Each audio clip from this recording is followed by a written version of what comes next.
کہ پچھلے 5 دن سے پاکستان کا 3-4 دن سے پرائم منسٹر بھی گیا ہوا ہے اور بھی لوگ گئے ہوئے ہیں، اور مقصد ان کا کیا ہے؟ وہاں جا کے فیصلہ ہو رہا ہے کہ پاکستان کا آرمی چیف کون بنے گا۔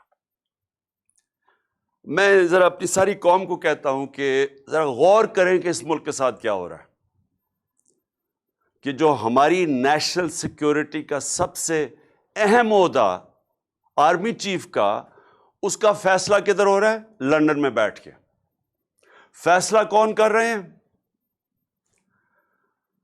اس ملک میں ایک کنوکٹڈ آدمی، ایک سزا یافتہ آدمی، ایک مفرور، جھوٹ بول کے ملک سے باہر گیا، دوسری دفعہ جھوٹ بول کے ملک سے باہر گیا، وہ فیصلہ کر رہا ہے۔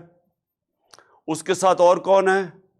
اس کے بیٹے ہیں جو اس ملک سے باہر بھاگ کے گئے احتساب سے، ان کے دور میں، نون لیگ کے دور میں۔ اور کیوں گئے؟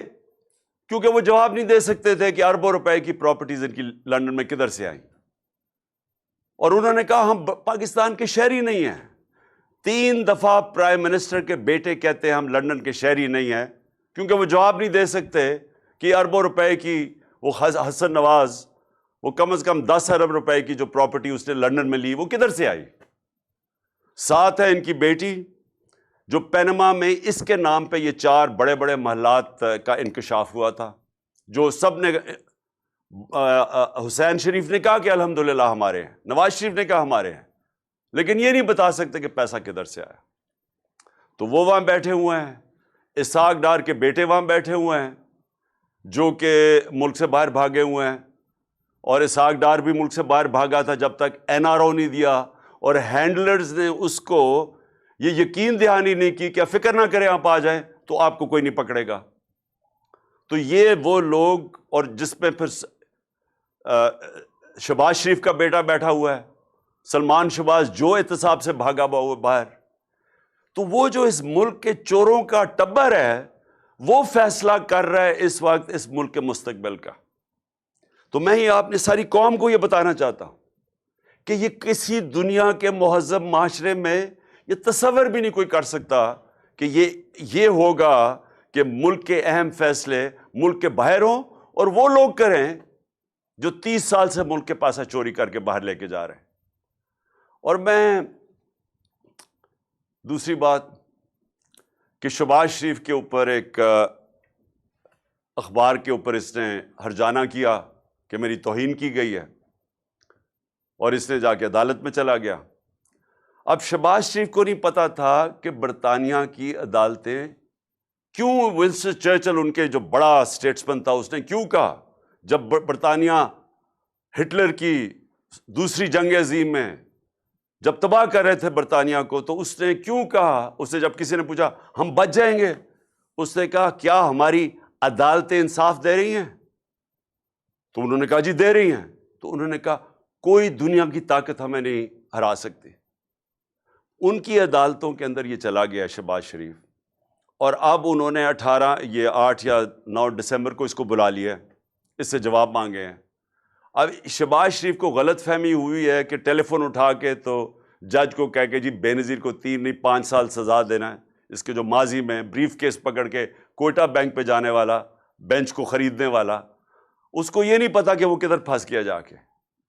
اور ان کے لیے سب سے بڑا اب یہ چیلنج ہوگا شہباز شریف کے لیے کہ عدالت میں اب انہوں نے بتانا پڑے گا کہ کیا جو اس نے الزامات لگائے، اور اس نے بڑے، جو ان کا اخبار ڈیلی میل ہے، بڑے سنگین الزامات لگائے ہیں اس کی چوری کے اوپر۔ تو یہ میں صرف آپ کو اب بتانا چاہتا ہوں، یہ ہے فرق۔ کیوں وہ معاشرے میں خوشحالی ہے، کیوں یہاں سے لوگ نوکریاں ڈھونڈنے جاتے ہیں باہر، کیوں یہاں آپ کے لالا موسیٰ سے خاص طور پہ، اور یہ سارا گجرات، لالا موسیٰ، اوپر جیلم، اتنے لوگ میں ملا ہوں یورپ میں نوکریاں ڈھونڈتے ہیں پاکستانی، ہمارے پنجاب کے شہری، اسکینڈینیویا میں کیوں جاتے ہیں نوکریاں ڈھونڈنے؟ وہاں کے وسائل ہمارے سے زیادہ نہیں ہیں، لیکن ادھر انصاف ہے۔ دیکھیں، بار بار میں آپ کو ایک چیز سمجھاتا ہوں اپنی قوم کو، کیونکہ میرا کام ہے آپ کی تربیت کرنا۔ جب تک ایک ملک کے اندر عدل اور انصاف نہیں ہے، قانون کی حکمرانی نہیں ہے، وہ معاشرہ خوشحال نہیں ہو سکتا، وہ معاشرہ آزاد نہیں ہو سکتا، اس معاشرے میں جمہوریت حقیقی نہیں آ سکتی، حقیقی آزادی نہیں آ سکتی۔ وہ معاشرے کے اندر جدھر کمزور کو طاقتور سے قانون تحفظ نہیں دیتا، وہاں جنگل کا قانون ہوتا ہے۔ وہ جو مرضی آپ کر لیں، آپ اچھی سے بھی پالیسیز لے آئیں، وہاں غربت ہوگی۔ ساری جس کو کہتے ہیں ڈیولپنگ ورلڈ، جو غریب ملک ہیں، ان سب کی یہی کہانی ہے۔ تو میں اس لیے بار بار آپ کو سمجھاتا ہوں میرے پاکستانیوں، کیونکہ میں نے یہ ملک دیکھے ہوئے ہیں، میں نے ٹائم گزارا ہوا ہے یہاں، مجھے پتہ ہے۔ اس لیے میں نے 26 سال پہلے انصاف کی تحریک شروع کی تھی کہ یہ ایشین ٹائیگر نہیں بننے لگا پاکستان، لاہور کو پیرس نہیں آپ بنا سکتے۔ جب آپ عدل اور انصاف کا نظام لے کے آئیں گے، یہاں کی قوم کو آزاد کریں گے، حقیقی آزادی دیں گے، یہ قوم خود ہی اس ملک کو اٹھا لے گی۔ یہاں جو بیرون ملک پاکستانی بیٹھے ہیں، جو میری آج سن رہے ہوں گے مجھے، میرا ان سے انٹریکشن ہے، ان سے پوچھے تو صحیح کیوں نہیں وہ پاکستان میں آ کے پیسہ لگاتے۔ وہ سب سے پہلے آپ کو کہیں گے کہ ہم اس لیے پیسہ نہیں لگاتے پاکستان میں آ کے کہ ہمیں ڈر ہوتا ہے کہ اگر ہم پلاٹ لیتے ہیں تو اس کے اوپر قبضہ ہو جاتا ہے اور ہم قبضہ نہیں چھڑا سکتے۔ تو ہم کاروبار کیسے شروع کر سکتے ہیں جس ملک کے اندر ہمیں قانون تحفظ نہیں دیتا، جس میں ایک فکرہ استعمال کیا جاتا ہے، کانٹریکٹ انفورسمنٹ نہیں ہوتی۔ جب اس ملک میں ہماری سرمایہ کی حفاظت ہی نہیں ہوتی تو ہم کیسے اس ملک میں پیسہ لگائیں گے؟ اور دوسری بات وہ یہ کہیں گے، خاص طور پہ برطانیہ میں جو بیٹھے پاکستانی ہیں، کہ یہ جو ملک کے سربراہ ہیں جو ہمیں کہتے ہیں کہ پاکستان میں اپنا پیسہ لے کے آؤ، تو اپنا پیسہ تو پاکستان سے باہر بھیج رہے ہیں، ان کے تو بڑے بڑے محلات باہر ہیں، ان کے کاروبار باہر ہیں، تو یہ ہمیں کہہ رہے ہیں کہ پاکستان میں پیسہ لگاؤ، اور وہ یہ کہتے ہیں کہ یہ پیسہ باہر کیوں بھیجتے ہیں؟ نمبر 1 چوری کا پیسہ ہے، کیونکہ اگر چوری کا پیسہ کیوں باہر بھیجنا پڑتا ہے کہ پاکستان میں نظر آ جائے گا۔ یہاں اب اگر ایک دم ان کی دولت میں اربوں روپے کا اضافہ ہونا شروع ہو جائے تو پوچھیں گے تو صحیح نا قوم کے کدھر سے پیسہ آیا، وہ یہ جواب نہیں دے سکتے کیونکہ چوری کا پیسہ ہے، اس لیے ان کو باہر بھیجنا پڑتا ہے۔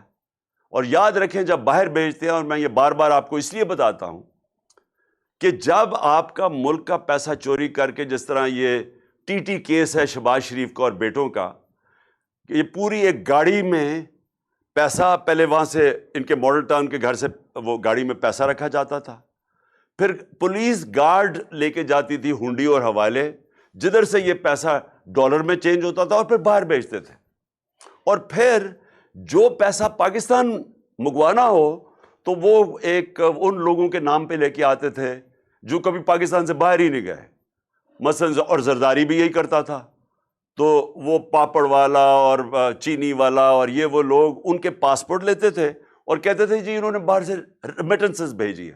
تو خود ہی قانون بنایا تھا 1992 میں کہ جی اگر باہر سے کوئی پیسہ بھیجے گا تو کوئی سوال نہیں پوچھا جائے گا، اور یہ حدیبہ پیپر مل بھی یہی کیس تھا، زرداری کا بھی یہی کیس ہے، وہ جو فیک اکاؤنٹس کا ہے ان کے بھی یہی کیس ہے۔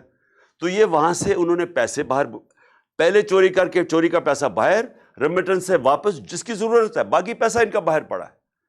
جو ان کا زیادہ تر مال ہے، یہ دونوں بڑے بڑے خاندانوں کو، یہ باہر پڑا ہوا ہے پاکستان سے، اور بڑی شان و شوکت میں وہاں رہتے ہیں، اور یہ اس ملک کا المیہ ہے کہ یہ ہر تھوڑی دیر کے بعد ان کو این آر او ملتا ہے، پھر واپس آتے ہیں، پھر لوٹتے ہیں، پھر پیسہ باہر لے جاتے ہیں۔ اور یہ آپ کے سامنے ہو رہا ہے اس وقت، یہ جو تماشا ہے کہ سارے جناب لندن کی طرف دیکھ رہے ہیں، چور بیٹھ کے فیصلہ کر رہے ہیں کہ پاکستان کا آرمی چیف کون ہوگا۔ یعنی مجھے حیرت ہوتی ہے کئی دفعہ کہ یہ جب ہم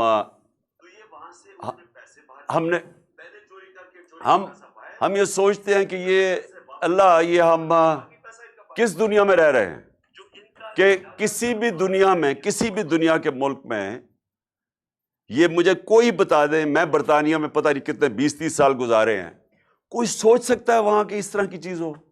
کوئی سوچ سکتا ہے کہ برطانیہ کے پرائم منسٹر کی باہر پراپرٹیز پڑی ہوں، اور اگر پڑی ہوں تو وہ ایک دن بھی آفس میں رہ سکتا ہے جب تک جواب نہ دے؟ کوئی سوچ سکتا ہے کہ ملک کے باہر پرائم منسٹر آئے باہر بھاگ جائے جب اس کا احتساب ہو، واپس آ کے پھر اوپر بیٹھ جائے، کیسز معاف ہو جائیں، اور پھر جب اس کو پھر پکڑنے لگے پھر باہر بھاگ جائے اور قوم کے فیصلے باہر سے کرے.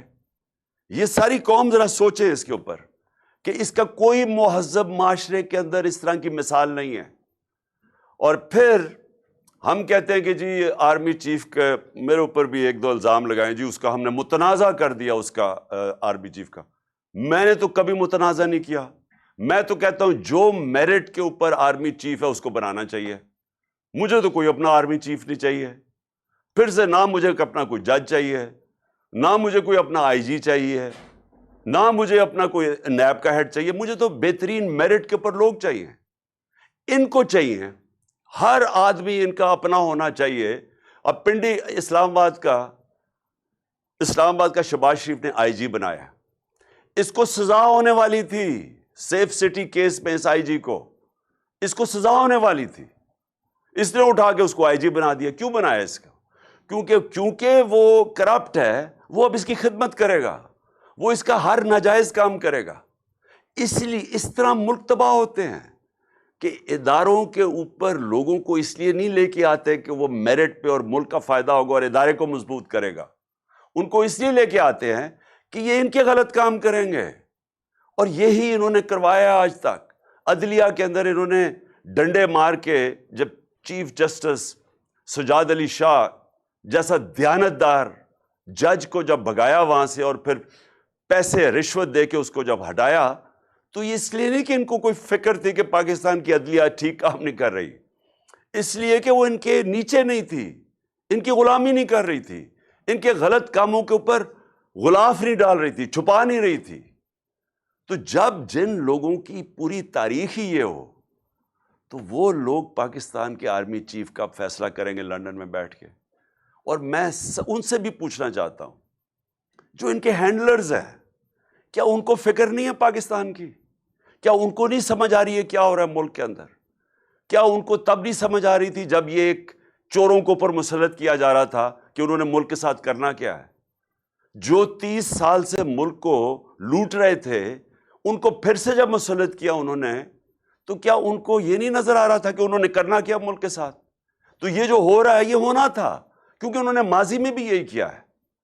میں یہ سوال پوچھتا ہوں کہ کون ذمہ دار ہے اس کا کہ جو پاکستان چھوڑ کے گئے تھے ہم، جو عدم اعتماد سے پہلے مارچ کے اندر جو پاکستان تھا، مجھے وہ بتائیں. آج پاکستان کی بزنس کمیونٹی سے پوچھیں، پاکستانی کسانوں سے پوچھیں، پاکستان کے مزدوروں سے پوچھیں کہ وہ کس طرف پاکستان جا رہا تھا.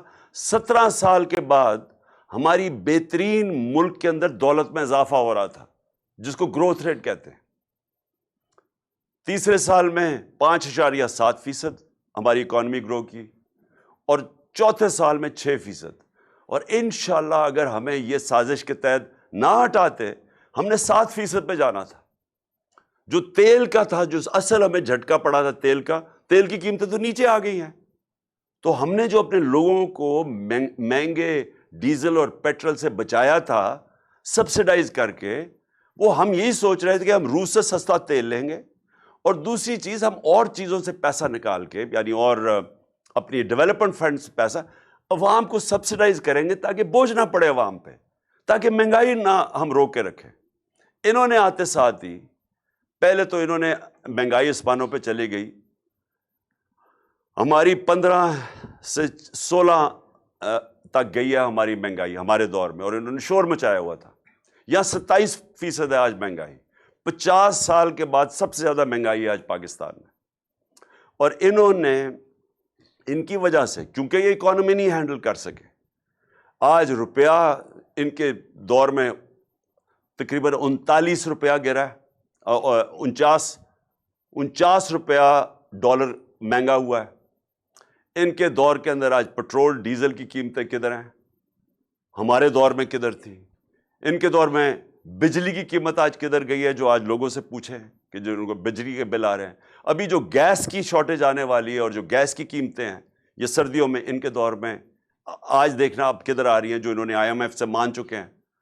تو میں سوال یہ ہے کہ ہمارے دور میں بھی IMF تھا ہمارے دور میں بھی کرونا کی وجہ سے مہنگائی تھی، عالمی مہنگائی تھی، لیکن وہ دور دیکھ لیں مارچ کا اور یہ آج دیکھ لیں، 6 مہینے میں یہ ملک کدھر پہنچا ہے۔ آج وہ موٹر سائیکل مینوفیکچرر سے پوچھ لیں کہ ان کا کیا حال ہوا ہے، آج وہ موٹر والوں کتنی کاریں بک رہی ہیں، وہ آج دیکھ لیں کیا حال ہوا ہے۔ انڈسٹری جو تاریخی ہمارے سالوں کے بعد ہماری انڈسٹری تیزی سے اوپر جا رہی، تقریباً 26%، وہ آج 0 پہ پہنچ گئی ہے۔ اس کے علاوہ اس کی وجہ سے بے روزگاری بڑھے گی۔ فیصل آباد میں 8 لاکھ لوگ بے روزگار ہو چکے ہیں، وہی فیصل آباد جدھر مزدور نہیں مل رہا تھا مارچ کے اندر۔ تو میں سوال یہ پوچھتا ہوں کہ یہ کیا، یہ جو ہینڈلرز لے کے آئے ہیں اور یہ جو آج تماشے ہو رہے ہیں پاکستان سے، کون ذمہ دار ہے اس کا؟ کس نے جواب دینا ہے اس کا؟ کون بتائے گا کہ یہ قوم کو کدھر سے کدھر لے گئے ہیں؟ آج پاکستان کے پاس جو دولت میں اضافہ ہو رہا تھا وہ ہو ہی نہیں رہا۔ گروتھ ریٹ کا مطلب کہ دولت میں اضافہ ہوتا ہے۔ جب گروتھ ریٹ نیچے آتا ہے اور یہ آپ یہ سوچ رہے ہیں کہ اب یہ پہنچ جائے گا 6% جو ہمارے دور سے، اب یہ پہنچ جائے گا تقریباً 1% سے بھی کم۔ جب دولت کے اندر اضافہ کم ہوگا تو اس سے کیا ہوگا؟ اس سے یہ ہوگا کہ ہم نے قرضے تو دینے ہیں، قرضے لیے ہوئے ہیں، قرضوں کی قسطیں واپس کرنی ہیں۔ تو جب ہماری دولت میں اضافہ ہی نہیں ہو رہا تو قرضوں کی قسطیں کیسے واپس کریں گے؟ کدھر سے پیسہ آئے گا؟ آج یہ حال ہو گیا ہے کہ ہمیں قرضے لینے پڑتے ہیں قرضوں کی قسطیں واپس کرنے پہ، تو قرضوں میں ڈوبتا جا رہا ہے ملک، اور جو دولت بڑھ رہی تھی وہ اب بڑھ نہیں رہی۔ دولت کے اندر اضافہ ہوگا تو قرضے واپس کریں گے، وہ تو اب نیچے جا رہا ہے۔ ہماری ٹیکس کلیکشن نیچے جا رہی ہے، ہماری ایکسپورٹس نیچے جا رہی ہیں، جو بیرون ملک پاکستانی ریمیٹنسز بھیجتے تھے وہ نیچے جا رہی ہیں، تو دولت نیچے جا رہی ہے ملک کی۔ تو یہ کس نے، کون ذمہ دار ہے اس کا کہ ان چوروں کو ہمارے اوپر مسلط کیا؟ یہ قوم سوال پوچھے گی۔ تاریخ یہ چیز نوٹ کر رہی ہے کہ یہ جو ہوا ہے اس ملک کے ساتھ، کون کون لوگ ذمہ دار ہیں اس کے۔ اور یہ جو سمجھتے ہیں کہ لوگوں کے منہ بند کر کے، لوگوں کے صحافیوں کو جو ارشد شریف سے کیا ہے، جو اس وقت قوم شوق میں ہے کہ جو ارشد شریف سے کیا گیا ہے، قوم سوال پوچھ رہی ہے کہ کیا یہ طریقہ ہے ملک کو چلانے کا کہ پہلے ان چوروں کو لے کے آؤ، اس کے بعد لوگوں کو کہو ہضم کرو یہ، کیونکہ ہم نے فیصلہ کر لیا اب یہ آپ کے اوپر بیٹھیں گے، اور جب قوم نہیں مانے تو ان کو مارو، صحافی نہیں مارے تو ان کو ڈنڈے مارو، ان کو تشدد کرو، ان کو باہر بھجوا دو، اور یہ جو قتل کروا دو جو ارشد شریف سے کیا ہے۔ پھر اعظم سواتی جیسے لوگ جو اس سے کیا انہوں نے، کہ اس نے کوئی تنقید کر دی، وہ کون سی اس نے اتنی بڑی قیامت تھی کہ اس کو ننگا کر کے بچوں کے سامنے پہلے مارو، پھر ننگا کر کے تشدد کرو، اور پھر جو ویڈیو دی ہے، یعنی اس سے تو کوئی ساری آج قوم دنگ ہے کہ کوئی اتنا بھی نیچے گر سکتا ہے کہ کسی کو بلیک میل کرنے کے لیے آپ میاں بیوی کی ویڈیو ڈال دیں۔ یہاں ہم گر گئے ہیں صرف اس لیے کہ آپ چاہتے ہیں ہم ان چوروں کو تسلیم کر لیں۔ اور اس لیے میں آج سارے پاکستانیوں کو کہنا چاہتا ہوں کہ دیکھیں، یہ ایک فیصلہ کن وقت ہے ہماری تاریخ کا، آپ نے سب نے شرکت کرنی ہے۔ یہ عمران خان کی تحریک نہیں ہے، یہ آپ کی تحریک ہے۔ اور یہاں ہمارا نوجوان، میں خاص نوجوانوں، 68% پاکستان کی قوم 28 سال کی عمر سے کم ہے۔ سوشل میڈیا کا زمانہ ہے، آپ میں شعور آ چکا ہے۔ آپ یہ سمجھ جائیں کہ جو قوم حقیقی طور پہ آزاد نہیں ہوتی، جو قوم غلام ہوتی ہے، اس کی کوئی حیثیت نہیں ہوتی، وہ ساری دنیا میں ٹھوکریں کھاتی ہے، ہرے پاسپورٹ کی کوئی عزت نہیں ہوگی، دنیا آپ کو اور نظر سے دیکھے گی کہ غلام قوم کبھی اوپر نہیں، اس کی پرواز اوپر نہیں ہوتی۔ غلام قوم صرف انصاف سے آزاد ہوتی ہے، اور یہ حقیقی آزادی کی تحریک ہے ہی انصاف لینے کے لیے۔ جب تک ہمارے حقوق نہیں ملتے، انصاف ہمیں نہیں ملتا، ہماری عدلیہ ہمارے حقوق کی حفاظت نہیں کرتی طاقتور سے، جب تک طاقتور قانون میں نہیں آتا، قانون کے نیچے نہیں آتا، جب تک اس ملک کی جو پوٹینشل ہے، جو اللہ نے اس ملک میں صلاحیتیں دی ہیں، جو اثاثے دیے ہوئے ہیں اس ملک کو، جو نعمتیں بخشی ہیں، وہ صرف تب اوپر آئیں گی جب اس ملک میں انصاف ہوگا، قوم آزاد ہوگی، آزاد قوم میں ہی حقیقی جمہوریت آتی ہے، اور اس کے بعد خوشحالی آتی ہے۔ کسی کو باہر جانے کی ضرورت نہیں پڑے گی اس ملک سے، اللہ نے سب کچھ دیا اس ملک کو، لیکن اس کے لیے سب کو جدوجہد کرنی پڑے گی، کیونکہ میں بار بار کہتا ہوں، آزادی پلیٹ میں رکھ کے کوئی نہیں دیتا، زنجیریں گرتی نہیں ہیں، توڑنی پڑتی ہیں، آزادی چھیننی پڑتی ہے۔ پاکستان زندہ باد۔